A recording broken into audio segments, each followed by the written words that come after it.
Business with a servant's heart. Welcome to the podcast. Inspiration, motivation takes. Listen to the podcast. We're all about to talk about life. Our guests will share their life story. We want you to success in life and business.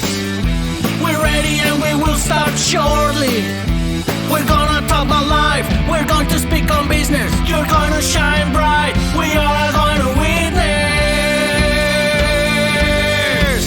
Business with a servant's heart. With hosts Steve, Ramona, and Ray. Inspiration, education talks. Listen to the podcast. Steve, Ramona.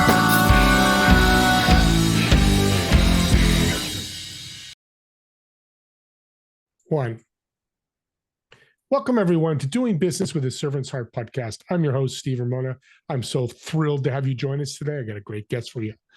We dedicate this podcast to exploring the idea of taking your work and your life with a purpose, and that purpose is a servant's heart. You imagine you can do that every day like I do and make an impact and a difference in people's lives.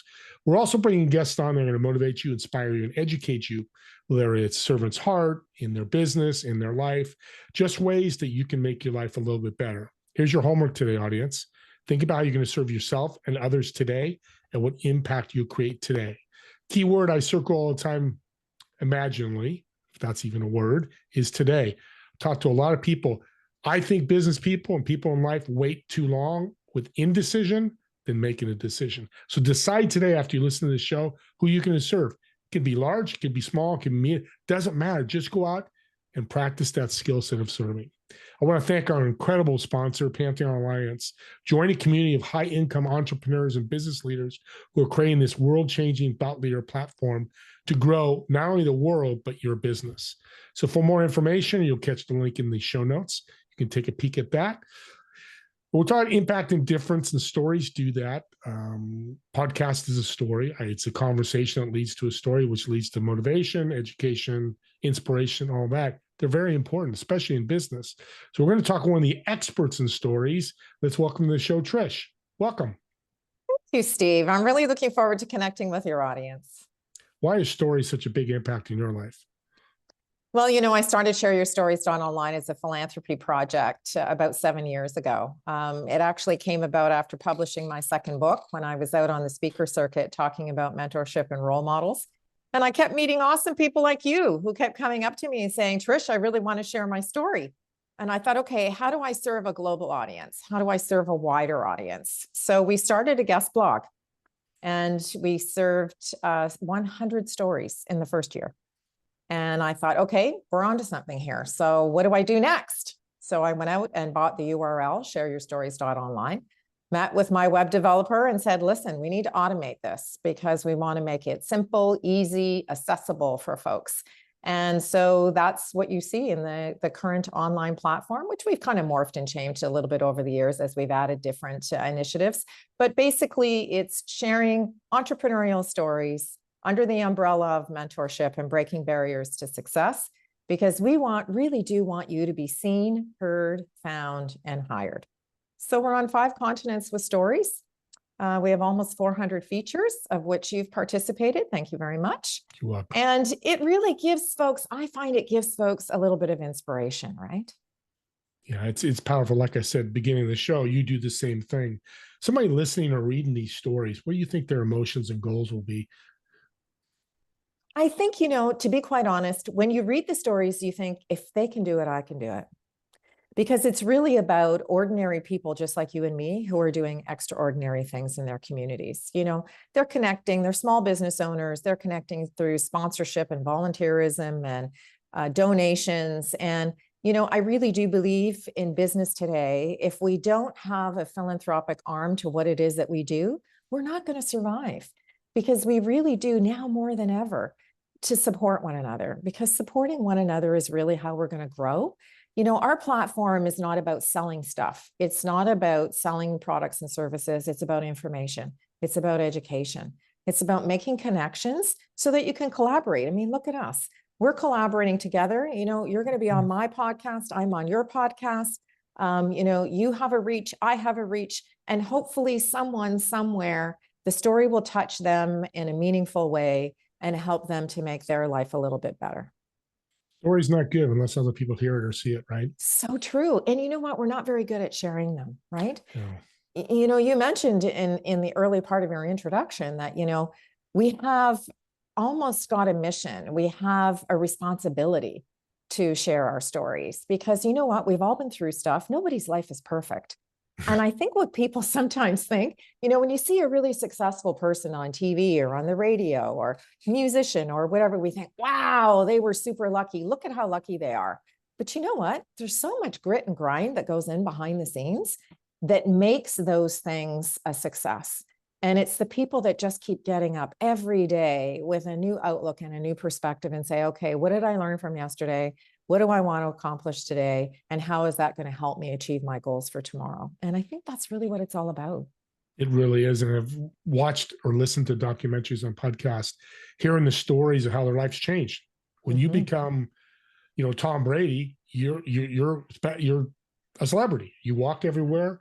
So, I used to hear stories about John Elway, who played for the Denver Broncos, won the Super Bowl. He built a private theater in his house because he liked going to the movies, but he couldn't go out. And I can imagine, Yeah.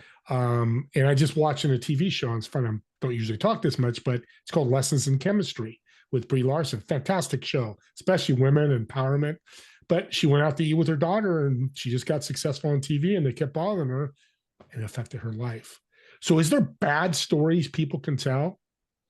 You know what? I don't think that the stories are bad, but I think sometimes when you read those heartfelt stories, you think, holy cow, how did they ever overcome that? When somebody starts a story with, I woke up one morning and I was paralyzed. I didn't know what was wrong with me. I went to bed the morning before or the night before and everything was fine. And I woke up today and my whole life is different. And I think, geez, Louise, like that's impactful in so many ways. Yeah. And then down the road, they share something else in their story where, wow, there was this real great silver lining. Maybe I was going in the wrong direction and I needed to turn left or I needed to turn right. And it's just amazing how circumstances happen in life that push us into a totally different direction. I mean, I had no intention of starting a podcast, of sharing so many stories, of, accepting nominations for awards and recognition from my peers. I was just no different than you. I'd like to be in the background. I'll go fly under the radar, and do my thing and do random acts of kindness to try to make the world a better place. But getting in front of the camera is completely different than being behind the scenes. Yeah. So we put ourselves out there, and I just thought, if we don't share our stories, if people like you and I don't say, look, this is what we did, this is how we got to where we are, then how is the next generation going to learn? Stories teach. Exactly. How are our peers even going to say, wow, like I had no idea, I thought this person presented this way, and I had no idea there was all that stuff happening behind the scenes. So I think it's really important because we all have to overcome obstacles. We all have to break barriers to success.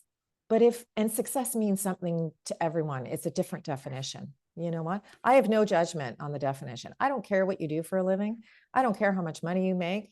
I don't even care whether you don't have any goals or objectives and you kind of go through life with this serendipity and whatever happens, happens.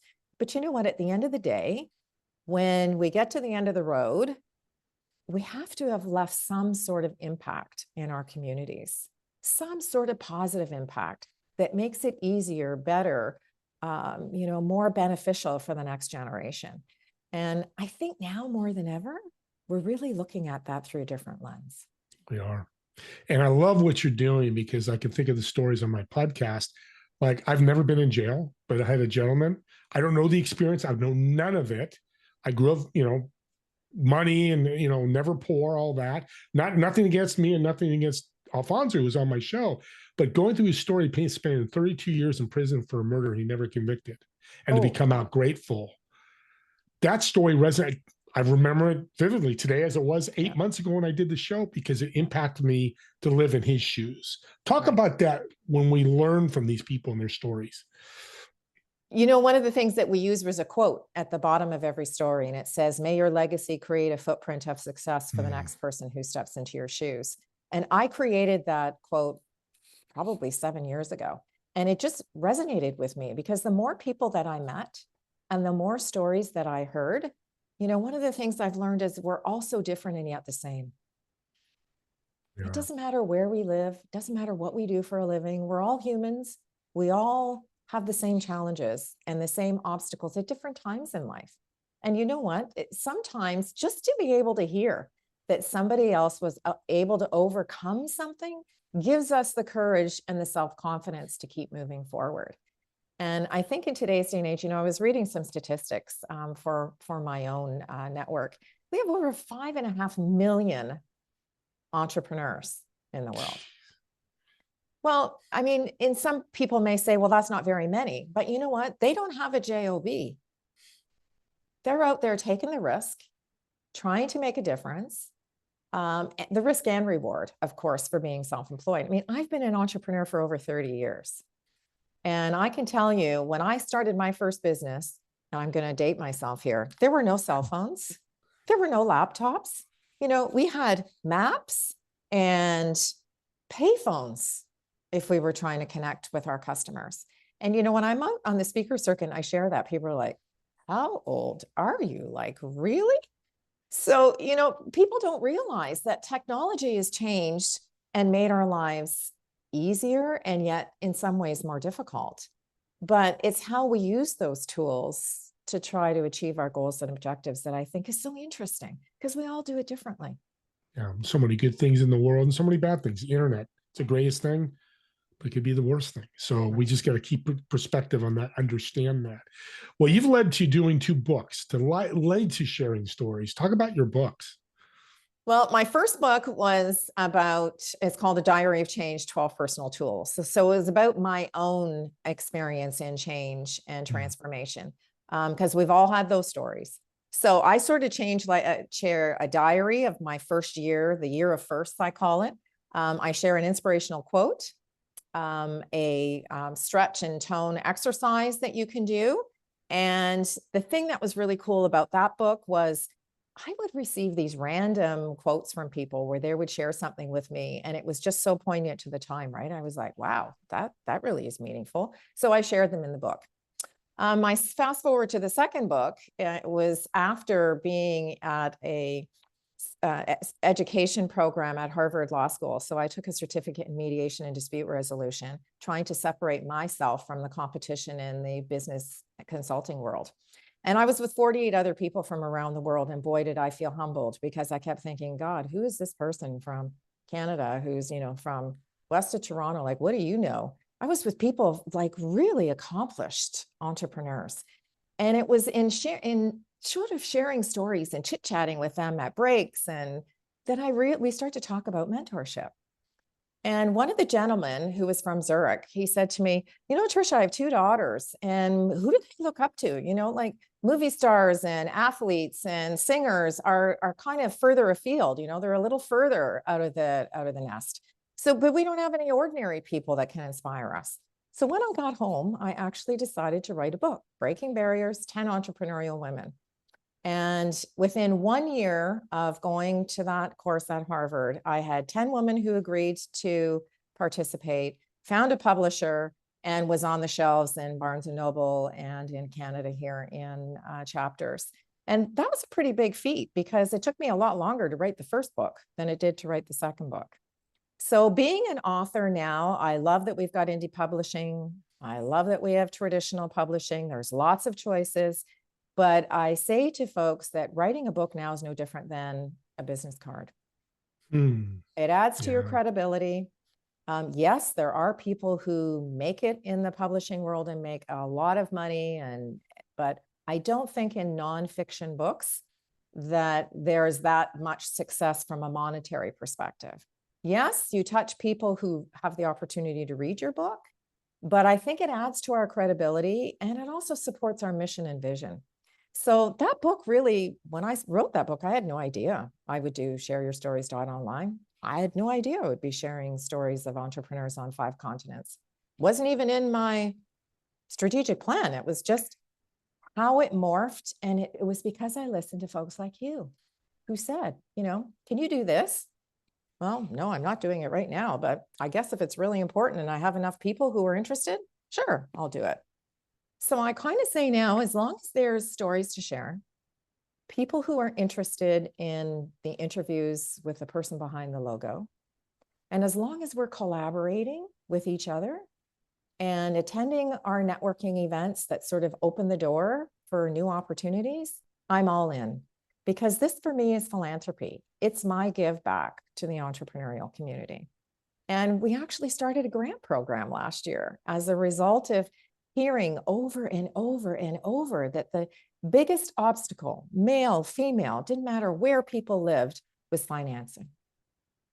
Hard to get financing, harder as an entrepreneur without a huge logo behind you to get people to take a risk on you.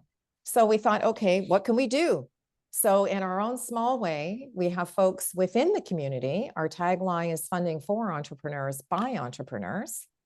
We have 2 very small grants that are seed money for marketing. And last year we had 2 recipients, one from Ireland, one from Canada. It's a global award, so anybody can apply. And hopefully it will grow and morph, just like Share Your Stories did. We're starting small, taking baby steps, learning along the way. And hopefully at some point in time, we'll be able to expand that offering to larger dollar values and touch more folks. We also have a 12-month formal mentorship program. So we don't just give out the grants and sort of leave you on your own. We have 12 people from around the world within the community who are volunteering an hour of their time to sit with each grant recipient and share expertise. So it's a pretty cool program. You've given away, with Servant's Heart gives us stuff away like you're doing. Grants, you got to find money somewhere, but these people can come in and kickstart their business, kickstart their book, whatever that may be. That's the other right. thing about books, audience, and speak on this because we're coming to the end here, is when you go speak and when you get done like you do, and you've got these books, either you give them away, sell them, that's your choice. How powerful is that?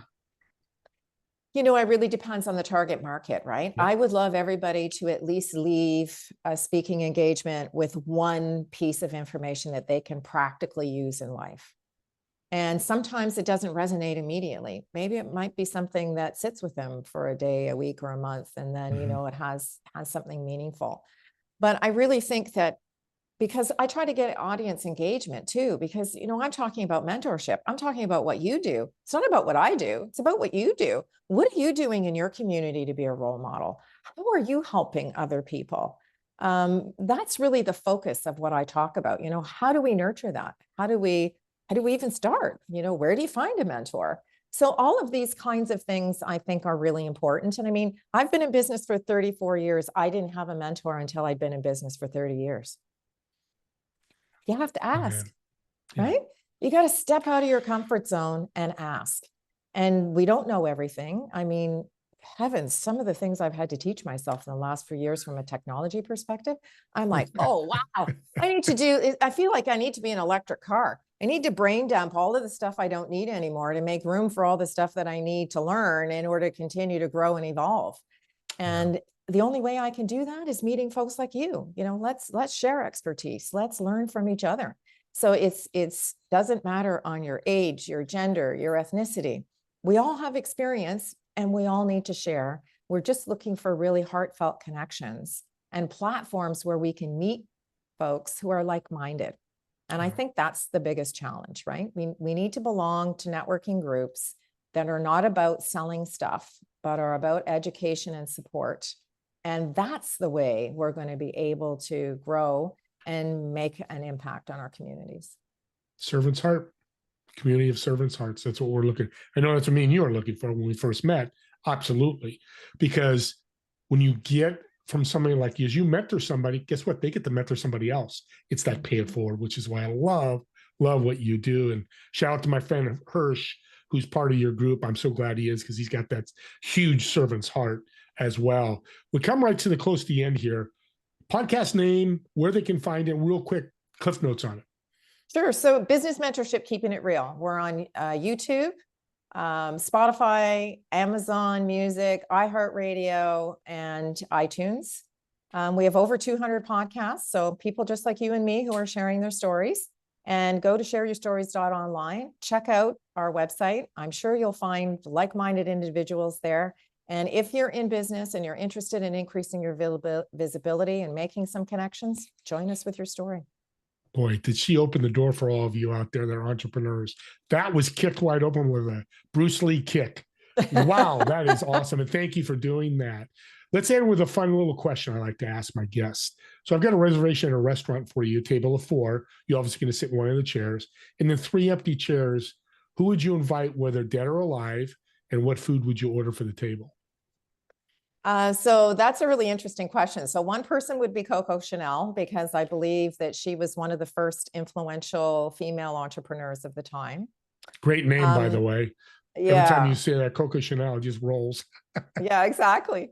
The second person I think I would like to invite would be my grade school teacher, Mr. McCree, who's obviously no longer with us. He was a huge inspiration in my life from a creative standpoint. So I'd really love to hear, when you're a kid, you never really get to know your teachers. So I'd really would have loved to have known him as an individual. So I think he would be the second person that I would invite to sit at the chair. And to be quite honest, I would invite you to sit at the other chair, because I think that you have a really cool story. I think the work that you're doing is really amazing. And who doesn't want to share? I mean, as you say, dead or alive, I think that when you get like-minded people around the table and you start brainstorming, that's where the magic happens. Oh, so I think, yeah. Oh my gosh. I think that would be really important. And I think it would be super cool. Oh, it'd be so much fun. And I get to say Coco Chanel again. Hey, Coco Chanel, nice to meet you. So I'd love that. And you know what? And Thank the food, you. Spaghetti and meatballs. Amen, sister. Okay, we're good. I definitely want to share there. We're good. So I know you gave us your website, podcast. How can people reach out to you on the website, and any other way they can reach out to you, connect with you? Sure. I mean, I'm an artist. So, lots of folks say to me, well, how do you actually make money? If you're doing this philanthropy project, well, how do you get revenue? So during COVID, I flipped to, I took my hobby from the background to the foreground. So I'm an artist. I do have a website, trishtonaj.com. I'm very blessed. I have works of art in the United States, Canada, and Europe. And it's really fun for me. And I love being able to connect the things that are important with Steve, color, subject matter, and be able to create something that you can hang with pride in your home or office and puts a smile on your face. And did you do the picture behind you? I did. It's beautiful. Thank you. So audience, you see, there's a little sample, not the plant. That's, I don't know if it's real or not, but the vase is real. But the art is very cool. Art's so emotionally pleasing too. It's like music. It's kind of that background stuff. You take a peek, brings back memories. Exactly. Thank you. This was an incredible show. I knew it would be, but you're a rock star and you care. And that's what I love about you. And I'm glad you're here. And audience, here's your call to action or homework, if you want to say at the end of the show. Subscribe to the YouTube channel. And here's why. I want to get this message down people's throats. I don't mean to say it that way, but I just did, so I will. These are gifts. You see the passion she has to helping people, and you listen and go, oh, my cousin needs this hope, something that, Trish has said, and you share the link, and they listen to 10, they don't listen to the whole thing, maybe 10 minutes of it, and they go, oh my God, and they reach out to Trish, or they buy her book, or they go on her website, and they get motivated by a story, and they make a difference. You just gave them a gift and changed their life. I know people like, well, Steve, no, you really have. Changing life can be a lot. Doesn't matter. Just make that impact. I guarantee you enjoy. Trish gets to do it every day. I get to do it every day. You get to do it every day now. So go ahead and subscribe. With that being said, me and Trish want to thank all of you for watching or listening to this podcast. We'll see you on the next episode of Doing Business with a Servant's Heart. Have a great day, everyone.